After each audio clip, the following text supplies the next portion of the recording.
Hello friends, मैं हूं Kamlesh Kumar.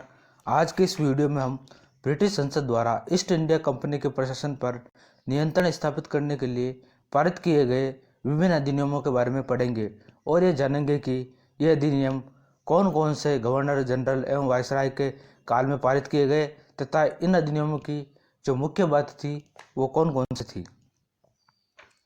Friends, हम सर्वप्रथम बात करेंगे रेगुलेटिंग एक्ट की। ये एक्ट 1773 में पारित किया गया था और इस समय जो गवर्नर जनरल थे वह थे वारेन हेस्टिंग्स। फ्रेंड्स, जो ये एक्ट था, जो ऐसा पहला एक्ट था जिसके माध्यम से कंपनी के प्रशासन पर नियंत्रण स्थापित करने का प्रयास किया गया और इस एक्ट के द्वारा पहली बार भारत में लिखित संविधान शासन प्रणाली का सूत्रपात हुआ। फ्रेंड्स, इसके बाद हम बात करते हैं पिट्स इंडिया एक्ट की। यह एक्ट 1784 में पारित किया गया था और इस समय भी जो गवर्नर जनरल थे वे थे वारेन हेस्टिंग्स थे।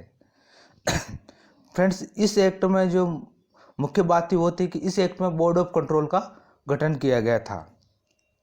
इसके बाद 1786 में एक और अधिनियम आया। उस समय जो गवर्नर जनरल थे वो थे लॉर्ड कॉर्नवालिस। इस एक्ट की जो मुख्य बात थी, इसमें गवर्नर जनरल को मुख्य सेनापति का अधिकार दे दिया गया था। फ्रेंड्स, इसके बाद हम चार्टर अधिनियम 1793 की बात करते हैं। ये जॉन शोर के कार्यकाल में आया और ये पहला चार्टर अधिनियम था। फ्रेंड्स, इस अधिनियम की जो मुख्य बात थी ये थी कि इसमें जो बोर्ड ऑफ कंट्रोल के जो सदस्य थे तो उनका जो वेतन था वो भारतीय राजकोष से निर्धारित किया गया था और ये प्रणाली है 1919 के एक्ट तक जारी रही। फ्रेंड्स, इसके बाद हम बात करते हैं चार्टर अधिनियम 1813 की। इस समय जो गवर्नर जनरल थे वो थे लॉर्ड हेस्टिंग्स।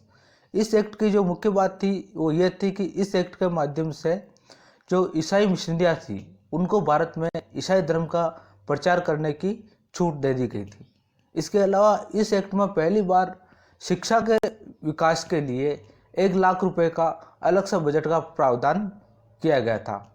इसके अलावा जो ईस्ट इंडिया कंपनी को भारत में व्यापार करने का एकाधिकार दिया गया था वो समाप्त कर दिया गया था, सिर्फ चाय एवं अफीम को छोड़कर।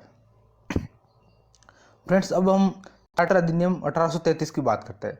इस समय जो गवर्नर जनरल थे वो विलियम बेंटिंग थे और इस एक्ट में पहली बार एक विधि सदस्य की नियुक्ति की गई थी और जो चाय व अफीम पर कंपनी का जो एकाधिकार था उसे भी इस एक्ट में समाप्त कर दिया गया।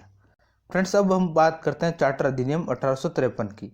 यह अंतिम चार्टर अधिनियम था और यह आया था लॉर्ड डलहौजी के काल में। इस एक्ट की जो मुख्य बात थी यह थी कि इसमें भारत के लिए एक पृथक अलग से विधान परिषद की स्थापना की गई थी और प्रति व्यक्ति और इसमें जो भी ईस्ट इंडिया कंपनी के अधिकारी को पद खाली थे जो उनकी भर्ती प्रतियोगिता परीक्षा के माध्यम से की जाने लगी।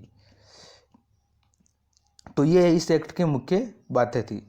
फ्रेंड्स, अब हम बात करेंगे भारत सरकार अधिनियम 1858 की। जो ये एक्ट है ये लॉर्ड कर्जन के काल में आया और ये एक्ट 1857 की क्रांति के बाद आया था। तो इस एक्ट में कई मुख्य बातें थी और कई परिवर्तन किए गए थे। इस एक्ट में बोर्ड ऑफ कंट्रोल तथा बोर्ड ऑफ डायरेक्टर्स इन दोनों की शक्तियां हैं जो राज्य सचिव को दे दी गई थी तथा बोर्ड ऑफ कंट्रोल का और इसका बोर्ड ऑफ डायरेक्टर्स का विघटन कर दिया गया था।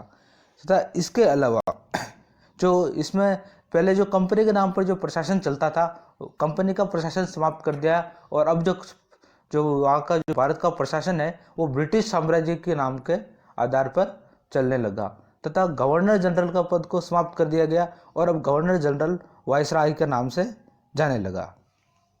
फ्रेंड्स, अब बात करते हैं हम भारत परिषद अधिनियम 1861 की। इस समय जो वायसराय थे वो थे लॉर्ड एल्गिन प्रथम। जो इस एक्ट की जो मुख्य बात थी वो थी कि इस एक्ट में पहली बार विभागीय प्रणाली की शुरुआत की गई थी। अब हम बात करेंगे भारत परिषद अधिनियम 1892 की। इस समय जो वायसराय थे वो थे लॉर्ड डैशडाउन। फ्रेंड्स, इस एक्ट की जो मुख्य बात थी वो थी कि अगर कोई भी इस एक्ट के माध्यम से कोई भी सार्वजनिक मामले की अगर जानकारी प्राप्त करना चाहता है तो उसको 6 दिन पूर्व सूचना देनी पड़ती थी, किंतु उन्हें सप्लीमेंट्री या पूरक प्रश्न पूछने का अधिकार नहीं था। ये इस एक्ट की मुख्य बात थी। अब हम बात करते हैं भारत परिषद अधिनियम 1909 की, जो आया था लॉर्ड मिंटो द्वितीय के काल में। फ्रेंड्स, ये एक्ट इसलिए इम्पोर्टेंट हो जाता है क्योंकि इसमें पहली बार मुस्लिम समुदाय के लिए एक प्रथम निर्वाचन प्रणाली की व्यवस्था की गई थी, और ये निर्वाचन प्रणाली अंत में भारत के विभाजन का एक प्रमुख कारण बनी। अब हम बात करेंगे फ्रेंड्स भारत सरकार अधिनियम 1919। ये एक्ट है जो लॉर्ड चेम्सफोर्ड के काल में आया था। इस एक्ट में सिख समुदाय था उसको पृथक निर्वाचन प्रणाली दी गई थी, और इसके अलावा इस एक्ट में प्रांतों में द्वैध शासन स्थापित किया गया था। भारत सरकार अधिनियम 1935 की। फ्रेंड्स, ये एक अंतिम अधिनियम था, और इस अधिनियम ये अधिनियम इसलिए हमारे इम्पोर्टेंट हो जाता है क्योंकि जो भारत का जो संविधान है उसका जो आधार है वो यही एक्ट था, और ये इस एक्ट के माध्यम से 1935 से 1947 तक का जो बीच का जो कार्यकाल था उसका जो शासन था वो इसी एक्ट के माध्यम से चलाया गया था। इस एक्ट के माध्यम से प्रांतों में द्वैध शासन समाप्त कर दिया तथा केंद्र में द्वैध शासन लागू कर दिया गया था। फ्रेंड्स, इस प्रकार ये एक्ट एक के बाद एक एक्ट लेके आए और भारत में प्रशासन को सुचारू रूप से चलाने का प्रयास किया गया।